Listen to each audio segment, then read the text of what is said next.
우리가 이 바른 신학이라는 제목으로 이렇게 이제 신학적인 주제들을 살펴보고 있는데, 그 목적을 우리가 다시 한번 상기하자면 단지 올바른 신학을 깨닫고자 하는 것만이 목적은 아니겠죠. 신학을 올바르게 깨닫는다는 것은 믿음 생활이 올바라진다는 것이고, 또 더 나아가서 삶 전체가 하나님이 원하시는 그런 삶을 살 수가 있다. 하나님이 원하시는 삶이 뭐예요? 하나님 중심에 하나님을 의지하고 하나님을 믿고 하나님을 순종하고 또 하나님 안에서 평강과 또 소망을 가지고 사는 게 하나님 원하시는 삶인데, 그래서 우리가 이제 지난 5번에 걸쳐 가지고 구원에 관한 진리들을 살펴보았다면, 오늘과 다음 시간에 우리가 살펴볼 주제는 하나님의 섭리와 주권입니다.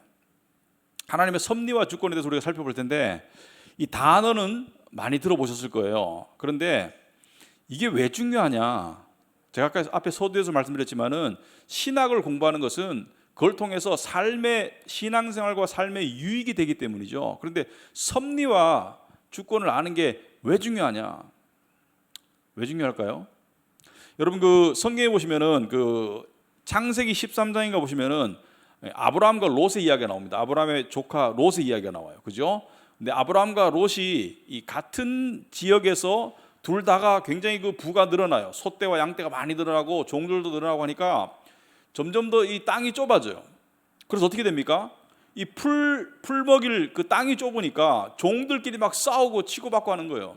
그래가지고 아브라함이 보다가, 야, 우리 이래 가지고는 안 되겠다. 그래서 롯을 부르죠. 조카를 불러가지고, 야, 우리 이래 가지고는 안 되니까 우리 이제 따로 갈라서야 되겠다. 이제 갈라설 때가 되었다. 지금 이 땅은 우리 둘이 거하기엔 너무 좁아. 그러니까 우리가 갈라서서 더 넓은 곳으로 우리가 따로 떨어져 살지 않으면, 그래서 분가하지 않으면 더 이상 우리가 이 양들과 소떼들을 더 이상 먹일 수 없겠다. 이렇게 얘기하면서 아브라함이 뭐라 그러죠?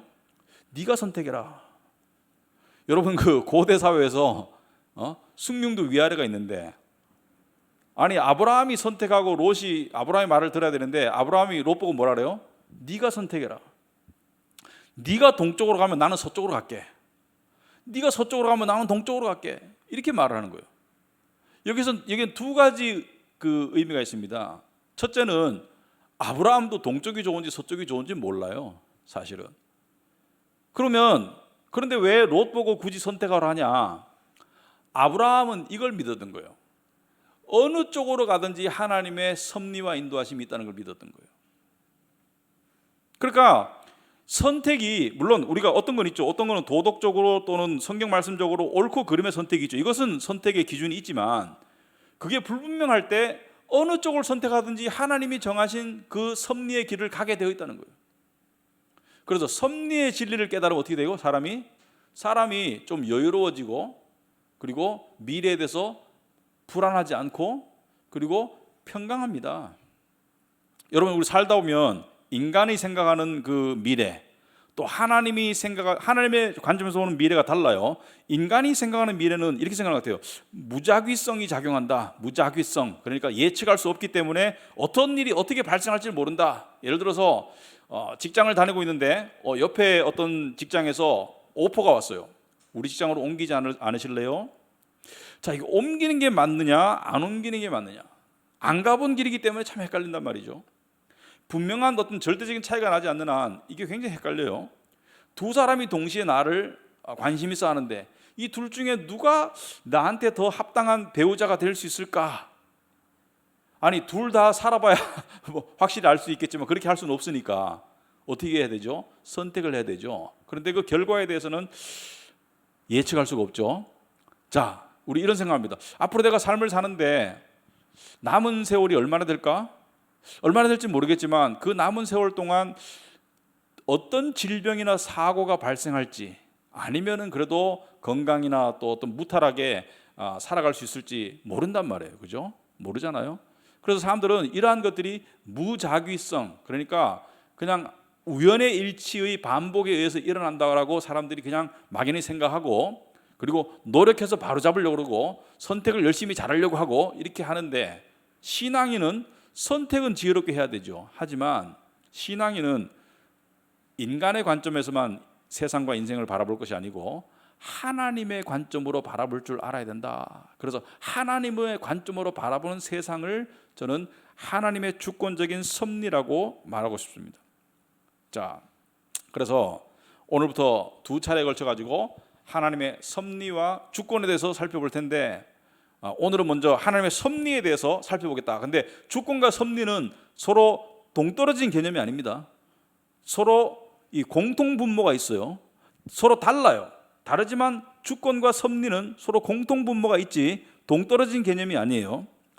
자, 그리고 오늘 섭리에 대한 강의를 다 듣는다고 해도, 한 번 듣는다고 해도, 다는 아니죠, 한 번 듣는다고 하셔도 여러분이 이제 하나님의 섭리에 대해서 내가 꿰뚫어 알 것 같아, 그거는 도저히 불가능합니다. 강의하는 저도 그런 말 근처에도 못 가요. 하나님의 주권에 대해서 공부한다 해가지고 꿰뚫어 알 것 같아, 유한한 인간의 마음이 무한한 하나님의 섭리를 어떻게 꿰뚫어 알겠어요. 하지만 알 만큼 알 수 있다. 그리고 오늘 한 번의 공부로 끝나서는 안 되겠죠. 계속해서 공부를 하면서 우리가 깨우쳐 가야 되는 굉장히 중요한 것이 하나님의 섭리와 주권이다. 자, 그렇다면 이 단순하게 말해가지고 주권은 뭐고 섭리는 뭐냐, 이렇게 제가 설명드립니다. 주권은 뭐고 섭리는 뭐냐. 주권이라는 것은 만물의 창조주로서 만물을 다스리시는 하나님의 권위를 주권이라고 할 수 있다. 권위. 그러니까 주권이라고 말할 때는 하나님의 가장 으뜸되는 권위, 권세, 하나님의 통치의 권위를 주권이라고 할 수가 있다. 섭리는 뭡니까? 섭리라는 것은 하나님께서 절대 주권자로서, 절대 권위자로서 만물을 당신의 뜻대로 통치하시고 다스리시고 이끄시는 능력을 말합니다. 지혜와 능력, 특별히 능력에 초점을 맞춰서. 그래서 주권이 권위라면 섭리는 능력이다. 주권이 하나님의 권위라면, 하나님의 이 신분이라면 섭리는 그것을 이루어 가시는 하나님의 능력이라고 보시면 아주 정확한 답은 아니지만 그래도 근접한 단순한 답이 될 수 있다, 이렇게 생각합니다. 그래서 하나님의 섭리와 주권을 깨달아가면 아까도 말씀드렸지만 두 가지 획기적인 변화가 일어납니다. 첫째는 인간 중심의 세계관에서 하나님 중심의 세계관으로 바뀝니다. 인본주의적인 세계관에서 신본주의적인 세계관으로 바뀌어요. 이게 왜 중요하냐? 왜 중요하냐면 세상은 신본주의가 맞거든요. 하나님이 중심에 계시지 인간이 중심에 있지 않아요. 그래서 인간이 중심에 있다고 생각하는 사람은 계속 이 하나님의 이 세상의 이 법칙과 부딪히게 되어 있어요. 계속 자기가 다치게 되어 있습니다. 두 번째, 아까 말씀드렸듯이 섭리를 깨달아가면 믿음이 생기고, 하나님에 대한 믿음이 생기고, 하나님에 대한 신뢰와 의지가 생기기 때문에 삶이 평강합니다. 평강으로도 근접하는 아주 중요한 길이 하나님의 섭리와 주권을 깨닫는 길이다. 자, 그래서 오늘 섭리에 대해서 살펴보자. 아까 섭리를 만물을 주관하시고 다스리시고 움직이시는 하나님의 능력이라고 제가 말씀을 드렸어요. 자, 그런데 웨스트민스터 소요리 문답에 11번째 웨스트민스터 소요리 문답 11번째가 섭리에 관한 문답이죠. 그래서 거기에 보시면은 이런 내용이 있습니다. 하나님의 섭리하시는 일이 무엇입니까? 이렇게 웨스트민스터 소요리 문답 11번째가 묻고 있어요. 하나님의 섭리하시는 일이란, 섭리 역사는 무엇입니까? 거기에 대한 답이 이렇게 되어 있습니다. 하나님의 섭리하시는 일은 지극히 거룩함과 지혜와 능력으로서, 누구의? 하나님의, 그죠? 모든 창조물과 그 모든 창조물의 모든 행동을 보존하시고 다스리시는 일이다. 이렇게 답을 했는데, 조금 풀어서 말하자면은 모든 피조물과 그들의 모든 행동을 하나님께서 통치하시고 그리고 인도하시고 그리고 다스리신다, 이렇게 보면 되겠어요. 그래서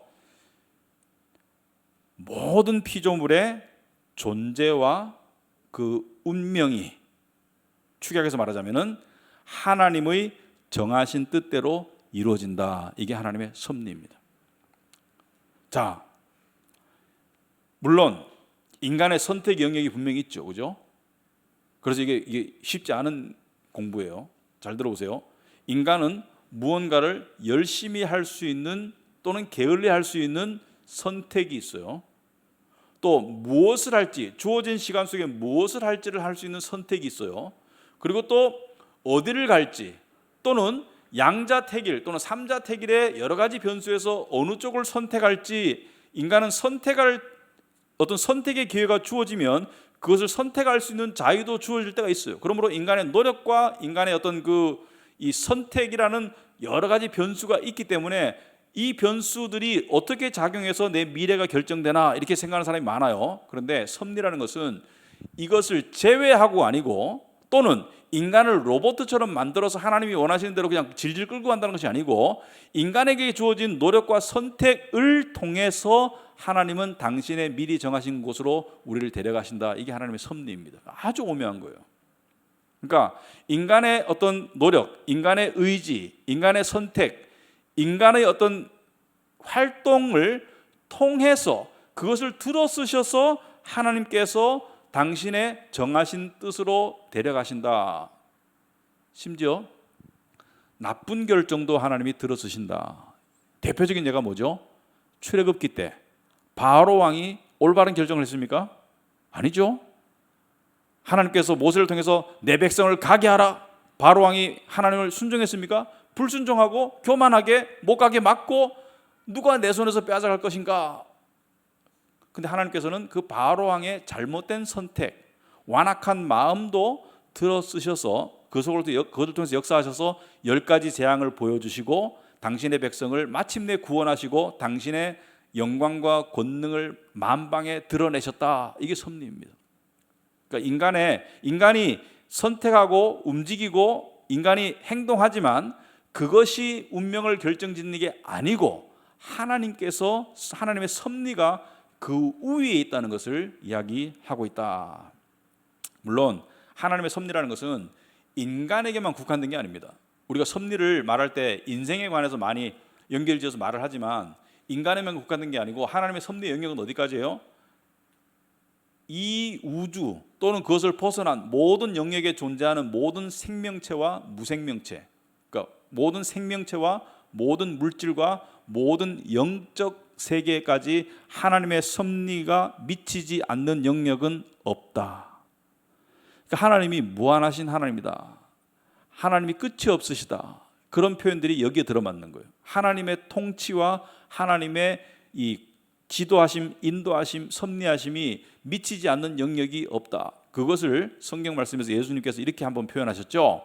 우리 그 주일날 설교 본문 관련 말씀에도 나왔는데 마태복음 10장 29절에 이런 말씀이 있습니다. 참새 2마리가 한 아사리온에 팔리지 않느냐? 그러나 너희 아버지께서 허락하지 아니하시면 그 하나도 땅에 떨어지지 않는다. 이렇게 말했어요. 뭡니까? 하나님의 섭리의 통치와 지도하심이 없이는 참새도 마음대로 못 떨어져요. 포수가 내가 총을 쏴서 잡았는데 잡히게 하는 것도 하나님의 섭리예요.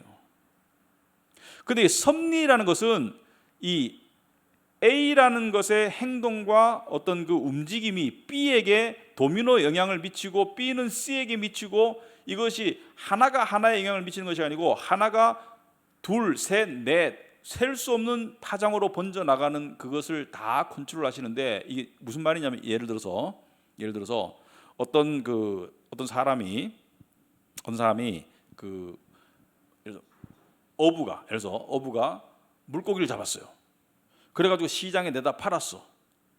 그러면은 여기에서 발생되는 파장들이 몇 개가 나올까? 자, 물고기가 잡혔죠. 우리가 상상할 수 있는 것만 해도 여러 가지가 되죠. 어부가 그것을 팔았어요. 그럼 누군가가 사서 집에서 요리를 했겠죠. 그럼 그 집에서 누군가 먹으면서 이게 맛있는지 맛없는지 이야기가 되겠죠. 그리고 그것이 몸에 들어가가지고 건강에 어떤 영향을 미치겠죠. 그리고 이 어부가 이것을 팔아가지고 이 물고기를 팔아가지고 번 돈으로 자기 자식에게 자전거를 사줬어요. 그죠? 물고기에서 파생된 또 다른 파장이죠. 이 자전거를 사줬는데 이 자전거를 타고 가다 애가 다쳤어요. 그래서 병원에 갔어. 그러니까 하나의 행위가 이것을 끝을 물고 가다 오면 끝이 없어요. 무슨 말인지 이해가 됩니까? 끝이 없어요. 이 파장이 끝이 없어요. 그 수많은 파장을 인간이 어떻게 다 경우의 수를 다 계산할 수 있을까? 계산 못하죠. 그런데 하나님은 하신다는 거예요. 이게 섭리의 무한한 하나님의 능력입니다. 하나님의 섭리는 또 예를 들어서 아주 커다란 것에도 섭리하시지만 작은 것에도 하나님이 섭리하세요. 예를 들어서 우주에 있는 은하계, 하나님의 섭리의 통치 아래에 있습니다. 우주의 별들과 행성들의 움직임, 하나님의 통치 아래에 있어요. 우리는 높은 사람은 큰 일만 하고 낮은 사람은 작은 일 한다. 하나님의 섭리는 큰 일과 작은 일의 구별이 없어요. 지금 우리 눈에 보이지 않는 미생물, 현미경에만 보이는 미생물, 코로나 바이러스, 하나님의 섭리 아래에 있어요. 그래서 하나님의 섭리는 크고 작음의 영역이 없고 멀고 가까움의 영역이 없고, 그리고 숫자에 관계없이 무한히 하나님은 섭리하신다. 그래서 여기서 우리는 하나님의 섭리를 생각해 볼 때 한 가지 중요한 의미와 한 가지 중요한 의문이 있습니다. 한 가지 중요한 의미가 있다. 무엇이냐? 하나님께서 이 우주 만물의 모든 것들을 정말 모래알부터 미생물부터 크게는 우주 전체에 떠있는 은하계까지 다 섭리하신다면, 만물의 영장인 하나님의 이미지, 하나님의 형상으로 지음을 받은 인간의 삶 속에 하나님이 섭리 안 한다는 건 말이 안 되죠. 그죠? 예수께서 말씀하셨잖아요.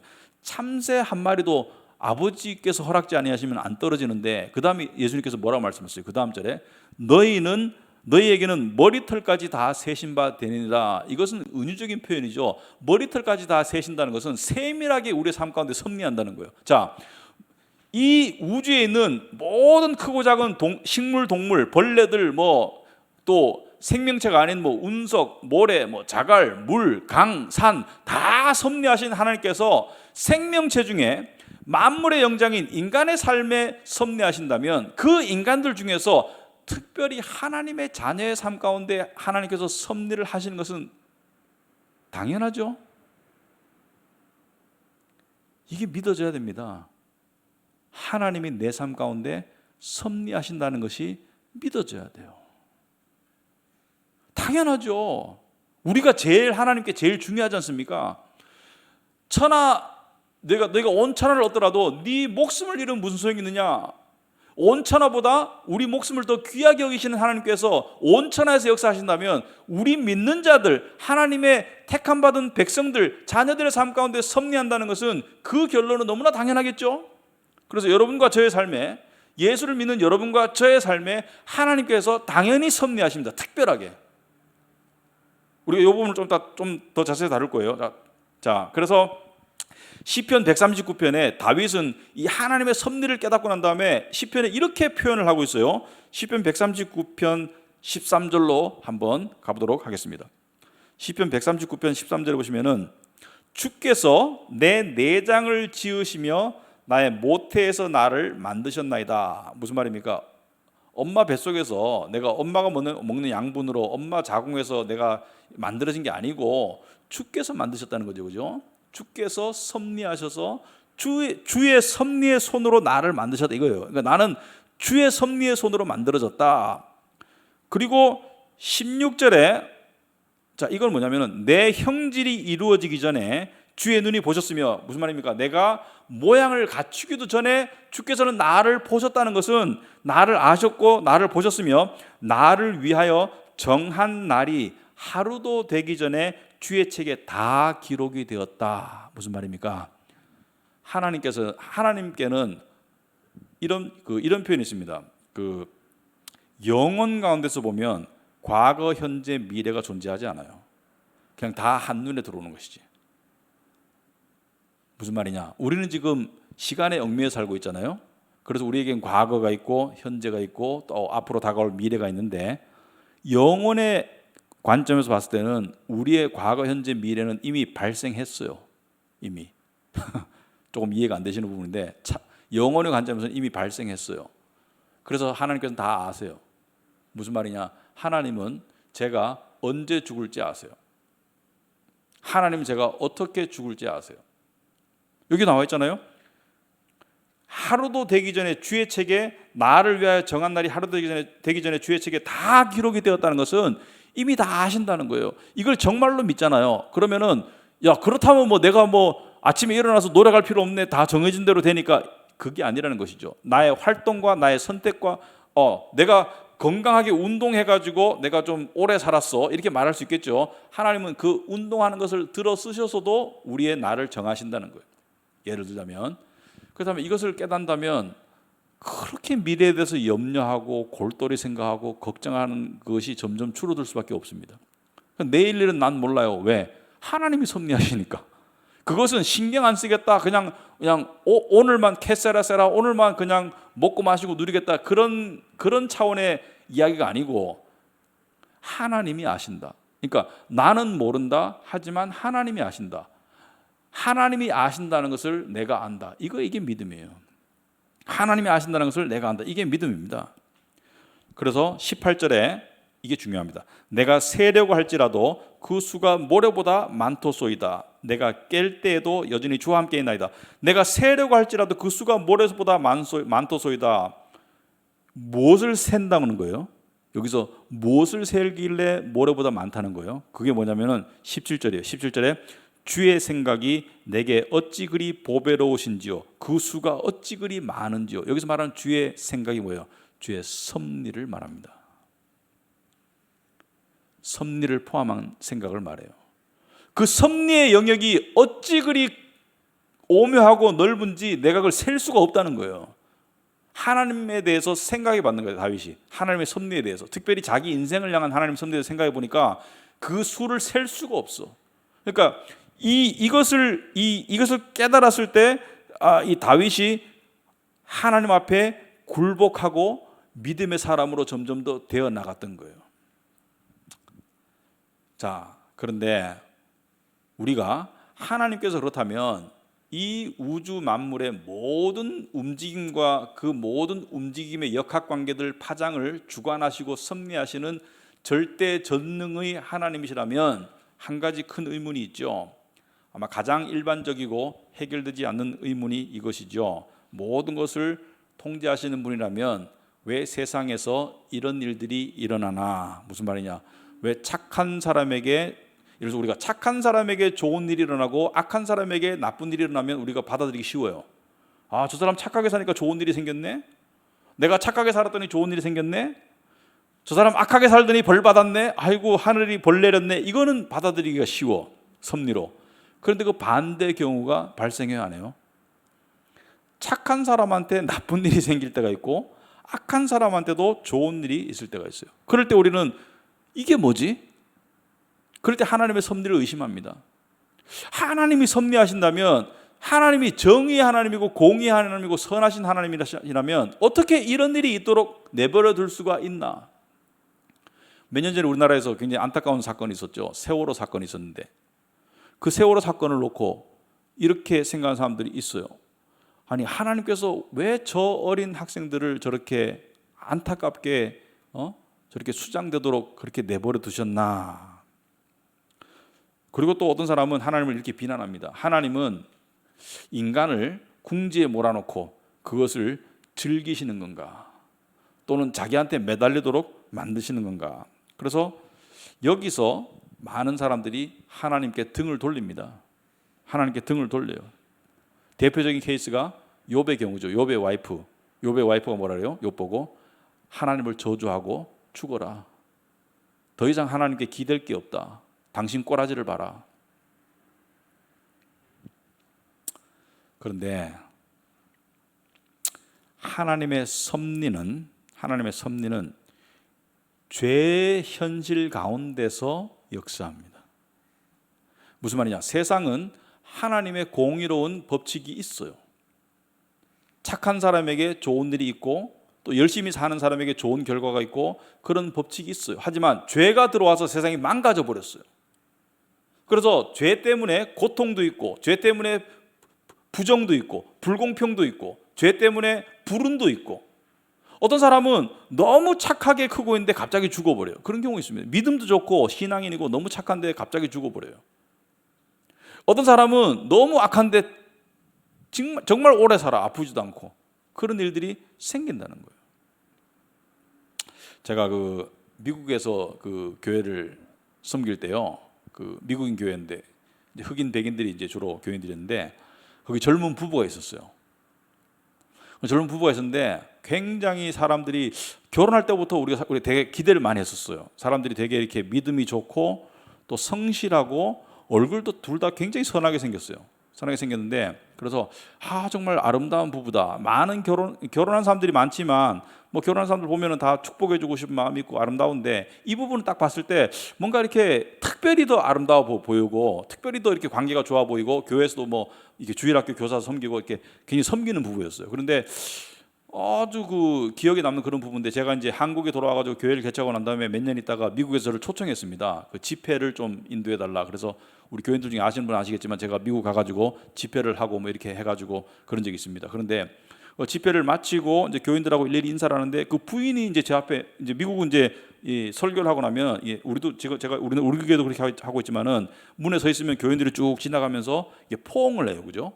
우리는 이제 주로 뭐 안녕하세요 악수하거나 이렇게 하거나 악수하고 하는데, 미국은 악수하면 안 돼요. 특히 남부에서는 포옹을 해야 돼요. 포옹을 해주고 이렇게 교인들하고 이렇게 이제 인사를 하는데, 이 부인이 제 앞에 딱 왔어요.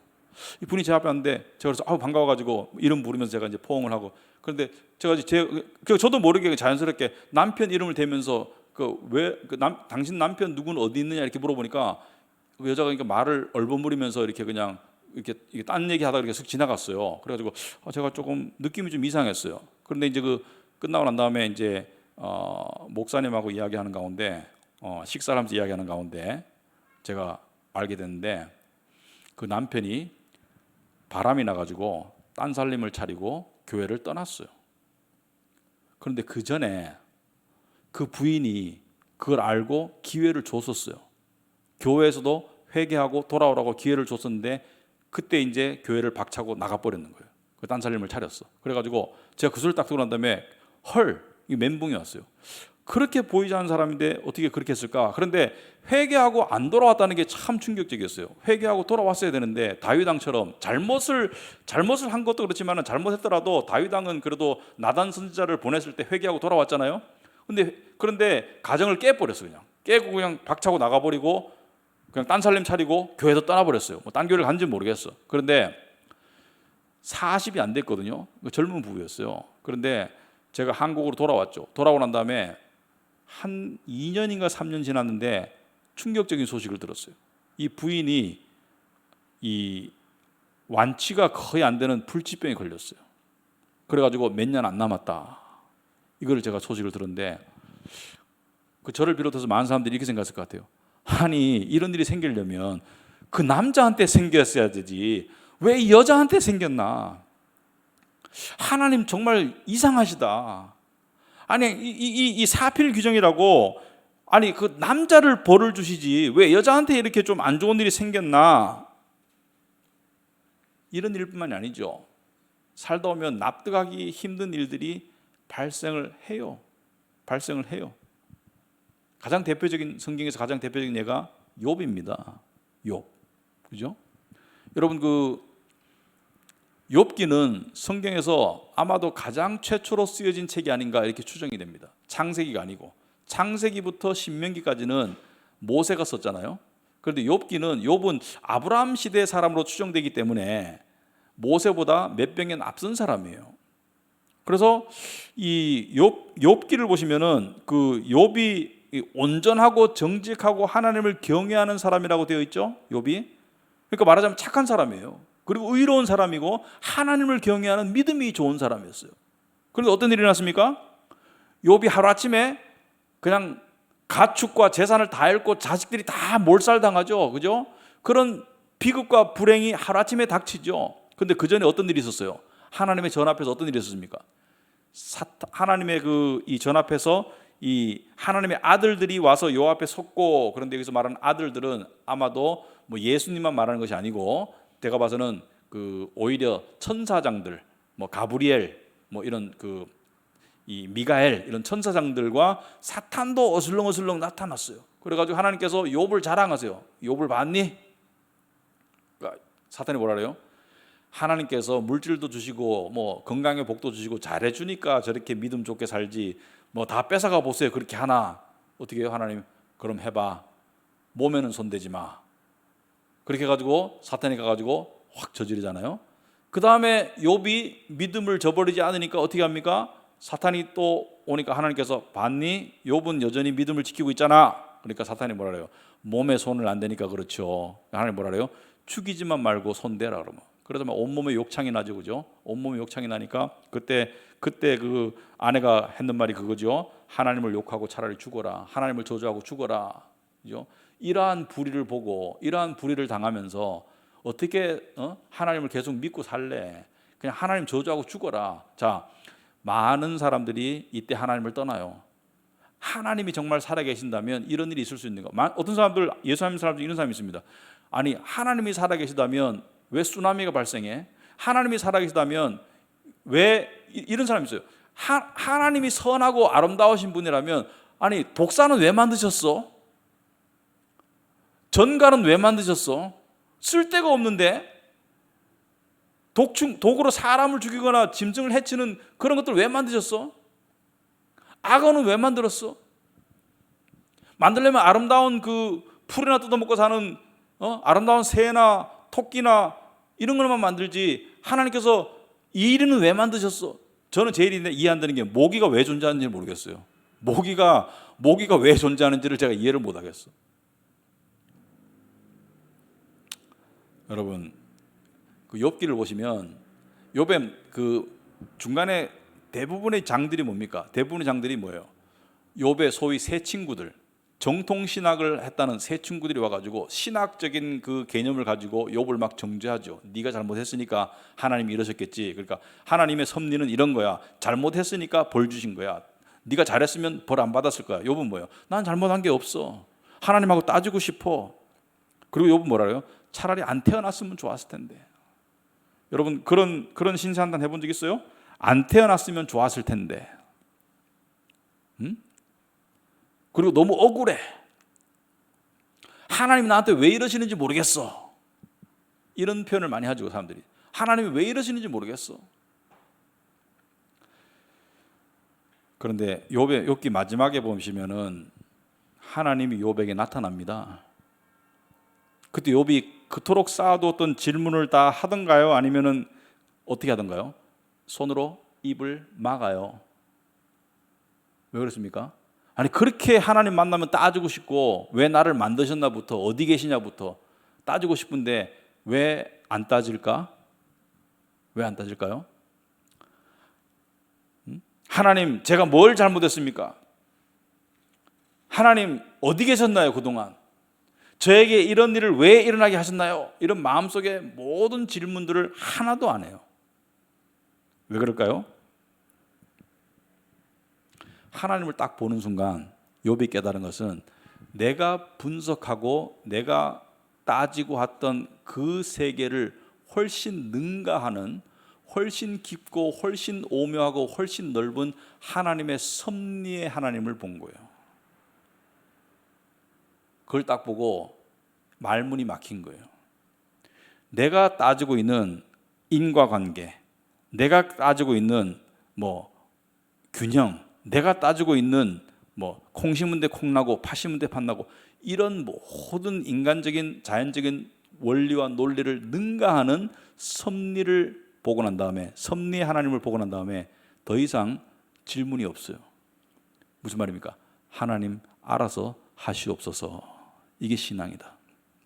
그리고 욥이 어떻게 됐어요? 결과적으로 더 많은 복을 누리게 되었죠. 자, 하나님께서 욥기를 통해서 먼저 욥에게 왜 그런 일이 일어나게 하셨을까? 또는 욥기를 통해서 우리에게 뭘 가르치시려고 하실까? 고통에 관한 이해를 가르치려고 하실까? 물론 맞습니다. 하지만 저는 욥기는 섭리에 관한 가르침이라고 생각합니다. 섭리. 이해할 수 없을지라도 받아들이고 믿을 수 있는 하나님의 섭리를 가르치려고 하신 것이라고 생각합니다. 요셉도 마찬가지죠. 아니, 형제들에게 배신당했잖아요. 형제들에게 배신당해가지고 억울하게 애굽의 종으로 팔려가고 거기서 노예생활 하면서 열심히 했는데 누명 뒤집어 써가지고 감옥에 가고 감옥에서 몇 년을 썼고, 아니 그때 요셉의 마음에 무슨 생각이 있었을까요? 아니, 하나님이 계시다면 내가 왜 이런 꼴을 겪어야 돼? 인생이 왜 이렇게 불공평해? 정말 하나님이 정의의 하나님이고 공의의 하나님이고 사랑의 하나님이라면 왜 내 인생을 이 모양 이 꼴로 만들었어? 우리 그런 마음 먹을 때가 있어요. 그런데 하나님께서 그 속에 계속 두세요. 몇 년을 계속 두세요. 그리고 하나님의 섭리가 지향하는 것을 보여주셨죠. 그게 뭡니까? 요셉을 들어쓰셔서 이스라엘 백성들을 애굽으로 옮긴다. 그래서 애굽으로 왔던 형제들이 아버지 야곱과 함께 살다가 아버지가 돌아가시니까, 아버지 돌아가시고 난 다음에 요셉이 이제 보복할까 봐 두려워서 가가지고 벌벌 떠니까 요셉이 뭐라 그래요? 창세기 50장 20절, 이것도 섭리에 관한 말씀입니다. 당신들은 나를 해하려 하였으나, 맞아요, 그죠? 형들에게 하는 말이에요. 당신들은 나를 해치려 하였으나 하나님은 그것을 선으로 바꾸셨다. 섭리의 능력입니다. 특히 믿는 자들을 향한 섭리의 역사의 능력입니다. 우리가 하나님의 섭리의 영역을 객관적으로 이해하는 것, 우주 만물을 바라보면서 하나님의 섭리의 오묘함을 이해하는 것도 중요하지만 더 중요한 것은 하나님께서 그 섭리를 통해서 믿는 자들에게, 당신의 백성들에게, 당신의 자녀들에게 선한 쪽으로 인도하신다는 것을 믿어야 돼요. 저는 이게 굉장히 중요하다고 생각합니다. 하나님은 우리를 선하게 인도하시는 분이라는 것을 믿어야 돼요. 저는 이 믿음이 없으면 신앙생활이 안 된다고 생각합니다. 여러분이 물론 욥이나 요셉, 저도 마찬가지지만 그 정도의 극적인 일은 겪어보지 않았지만 그런 일들을 겪어봤죠. 그 일이 발생했을 때 내 인생에 왜 이런 일이 일어난 거야? 내 인생에 왜 이런 부당하고 불합리하고 예측하지 못했던 그러한 날벼락 같은 일이 왜 일어났냐고 누군가에게 따지고 싶고, 특히 하나님을 믿는 사람이라면 기도 가운데 하나님께 따지고 싶고 또는 하나님을 외면하고 싶고 그런 일이 있었을 거예요. 그런데 믿음 생활을 옳게 하고 있다면 지나온 과거를 우리가 바라보잖아요. 되돌아보면 섭리의 역사가 보여야 돼요. 다 알 수는 없어도 큰 줄기가 깨달아져야 돼요. 사실 섭리라는 것은 지나온 길을 보면서 깨달은 것이지, 그러니까 섭리라는 것은 후방을 바라보는 거울과 같아. 그러니까 지나온 길을 통해서 깨닫는 것이지 앞으로 다가올 일을 깨닫는 게 아니에요. 섭리는 지나고 보니까 깨달아지는 거예요. 지나고 보니까. 제가 제 인생에서 굉장히 가슴 아팠던 일 중에 하나가 대학교를 떨어진 거예요.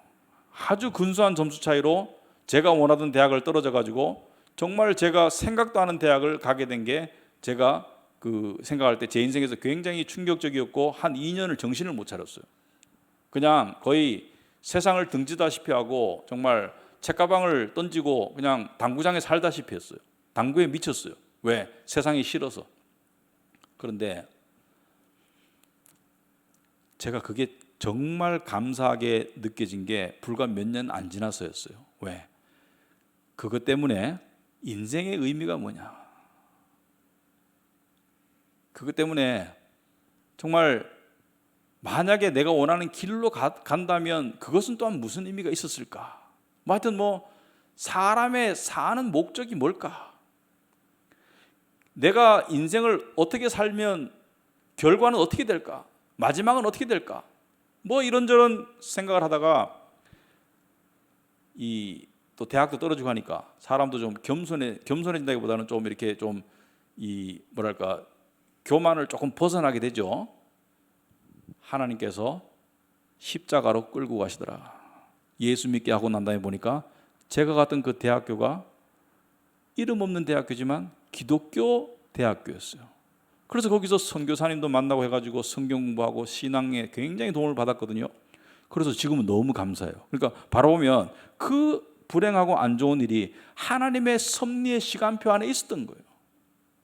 재수 없는 것이 아니고 불행한 것이 아니고 하나님의 시간표 안에 있었는 거예요.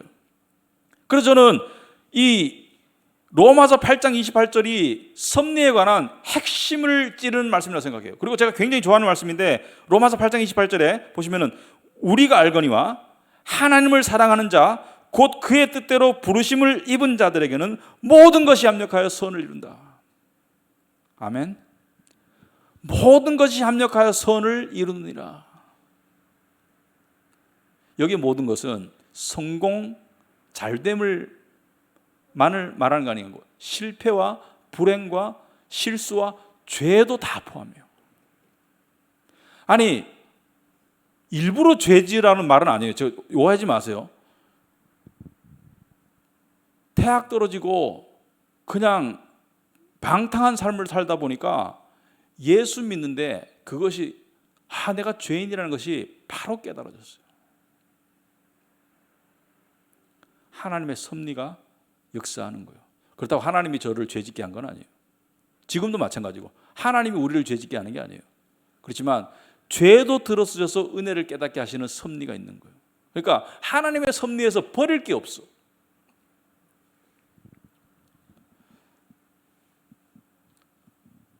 좀 전에 제가 그 남편에게 배신당하고 중병에 걸린 여자분 이야기했죠. 그분이 최근에 이 SNS에 사회관계망에 올린 글을 제가 발췌를 해왔습니다. 한번 들어보시기 바랍니다. 지금 거의 병이 악화일로에 가고 있어요.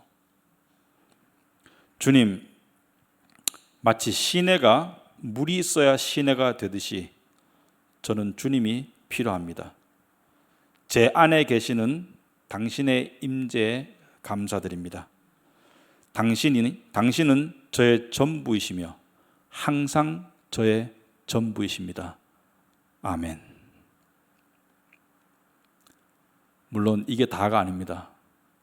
하지만 한 가지 분명히 주변 사람들의 눈에 보이는 섭리는 이분의 믿음이 그 일을 겪지 않았으면 갈 수 없는 경지에 간 것은 분명합니다. 그렇다면 잘 들어보세요. 이 세상에서 희생하더라도 영원한 것을 더 빛나게 이룰 수 있다면 하나님은 그렇게 섭리하실 수 있다. 무슨 말인지 아시겠습니까?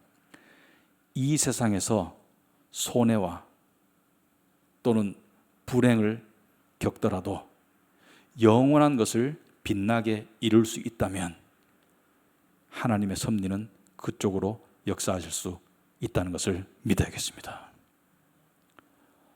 제가 그런 말 하죠. 어떤 분에게 당신이 세상적으로 잘 나갔으면 이 자리에 안 앉았을 것이다.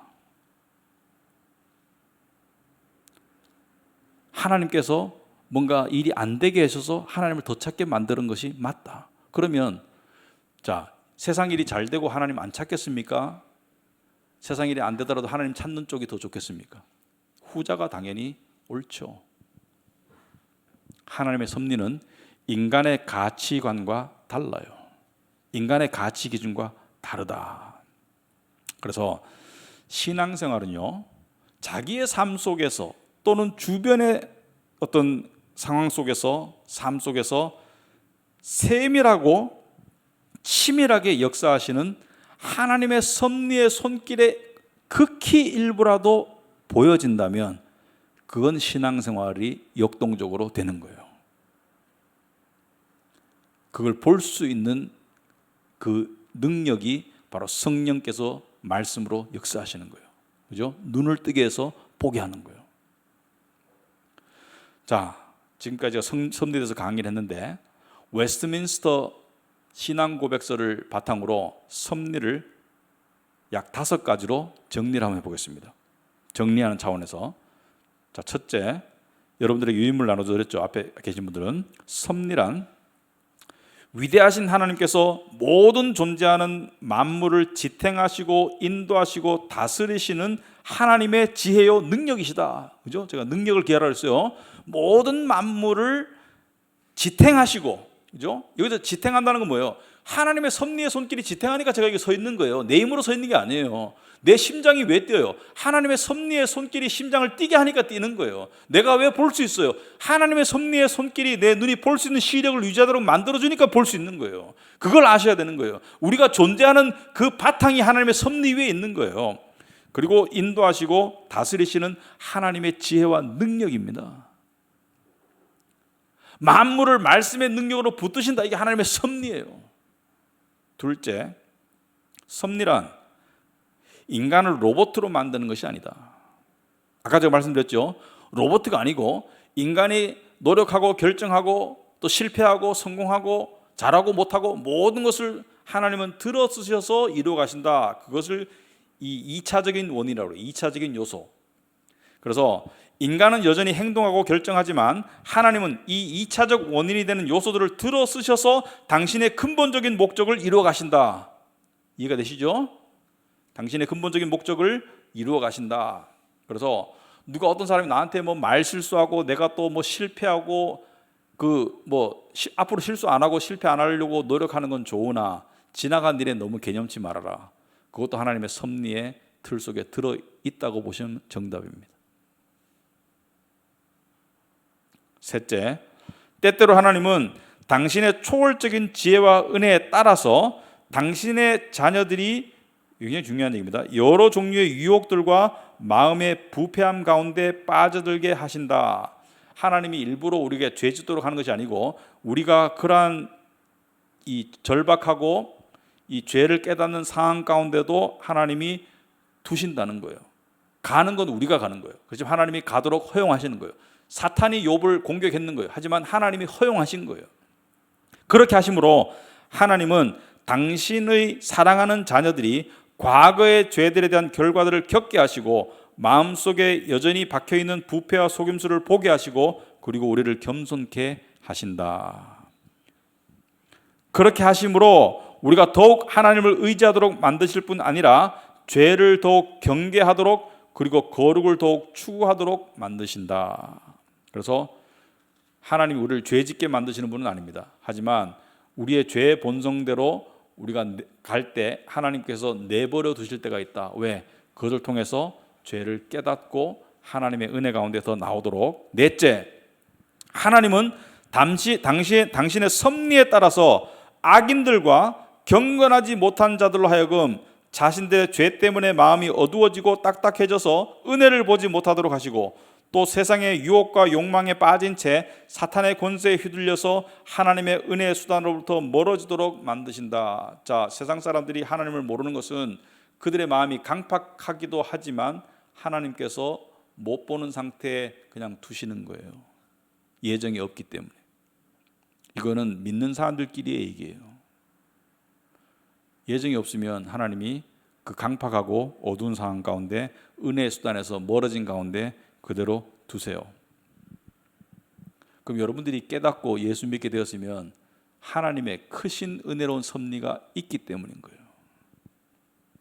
마지막으로 다섯 번째, 하나님의 섭리는 모든 피조물에게 미치지만, 아까 제가 말씀드렸습니다. 모든 피조물을 하나님이 섭리하시지만 특별하신 방법으로 당신의 교회를 돌보시고 당신의 교회의 선을 위해서 모든 것들을 사용하신다. 하나님의 섭리가 특별히 당신의 교회라는 것은, 교회는 건물이 아니죠. 교인들, 당신의 백성들을 하나님께서 특별한 섭리로 어떻게 하세요? 모든 것이 합력하여 선을 이루도록 하시는 거예요. 자, 이 섭리를 강의를 들으셨으면 우리가 삶이 어떻게 달라져야 되겠습니까? 어떻게 달라질 수 있겠습니까? 섭리를 깨달을수록 열심히는 살아가지만 내 스스로 만드는 이런 건 있죠. 나 내일부터 운동 하루에 30분씩 해야지, 이런 거는 되지만, 예를 들어서 제가 목사로 예를 들자면 저는 이런 계획은 전혀 안 합니다. 내년까지 교회를 뭐 30% 성장시켜야지, 이런 계획은 안 해요. 그런 계획은 안 해요. 예를 들어서 80까지 건강하게 살 거야, 이런 계획은 안 해요. 건강하게 살려고 노력은 해요. 하지만 누구 마음대로 그런 걸 정해요? 그런 건 안 해요. 그리고 계획도 내 영역이 아닌 것은 계획 안 해요. 이런 건 계획할 수 있어요. 나 하루에 2끼만 먹을 거야, 이건 내 계획할 수 있어요. 그렇지만 섭리의 영역에 들어있는 것들은 계획하지도 않고, 두 번째, 걱정하지도 맙시다.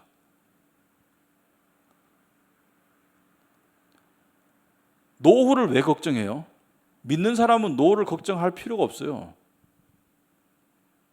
공중에 나는 새도 먹이신다는데 하물며 너희일까 보냐. 하나님께서 섭리하시겠다 약속하셨는데 왜 걱정해요? 나 걱정 안 해요. 걱정하면 안 돼요. 20년 뒤에 내가 뭐 할지를 왜 걱정해요? 내일도 모르는데. 단 지금 내가 하나님을 믿고 그 믿음 가운데 소망 가지고 마음의 평강을 누리고 하나님께 감사하고 그냥 주위에 믿는 자들과 함께 즐거이 먹고 함께 울고 이걸로 족하면 되는 거예요. 이걸로 족한 거예요. 그래서 섭리를 깨달으면 깨달을수록 뭐가 된다? 어린아이가 되는 거예요. 기독교의 진리는 깨달을수록 박사가 되는 게 아닙니다. 기독교의 진리는 깨달을수록 어린아이가 되는 거예요. 그리고 세상 사람들은 이룰수록 고개가 빳빳해지잖아요. 이룰수록 고개가 빳빳해지죠. 왜? 교만하니까요. 권력이나 부나 이루면. 근데 기독교의 진리는 깨달을수록 익은 벼가 고개를 숙이듯이 고개가 숙여지는 거예요. 점점 더. 왜? 깨달을수록 내가 바보라는 걸 알게 되니까. 깨달을수록 내가 무능하다는 걸 알게 되니까. 깨달을수록 하나님께 모든 것이 달려있다는 것을 아니까. 그래서 섭리를 깨닫는 자는 하나님의 진정한 어린 양이 되겠습니다. 아시겠죠? 예, 여기까지. 질문 있으시면 질문. 제가 봐서는 질문이 없을 것 같아요. 편안하게 잘 들으셨을 것 같아요. 그죠? 그러면 제가 대표로 기도하고 마치도록 하겠습니다. 기도하겠습니다. 아버지 하나님, 참으로 하나님의 오묘한 진리에 감사와 찬송과 영광과 존귀와 말로 할 수 없는 모든 것을 바칩니다. 모든 것을 섭리하시는 그 무한한 능력과 그 지혜, 그리고 그 섭리를 가지고 당신의 거룩하시고 선하신 뜻을 이루어 가시는 하나님, 특별히 당신의 택한 자들을 가장 선하게 인도하시는 하나님 아버지, 우리의 모든 운명이 하나님의 손에 달려있음을 고백합니다. 하나님의 손에 우리의 모든 운명이 달려있기 때문에 감사합니다. 특별히 점점 더 머리로는 정말 그 섭리를 깨달아가게 하시고 마음으로 믿고 체험하게 하시고, 그러므로 점점 더 하나님의 어린 양들이 될 수 있도록 주님 인도하여 주시옵소서. 우리가 이렇게 하나님을 깨달아갈 때 하나님이 우리의 삶 가운데 일거수일투족 다 아시고 함께 하신 줄 믿습니다.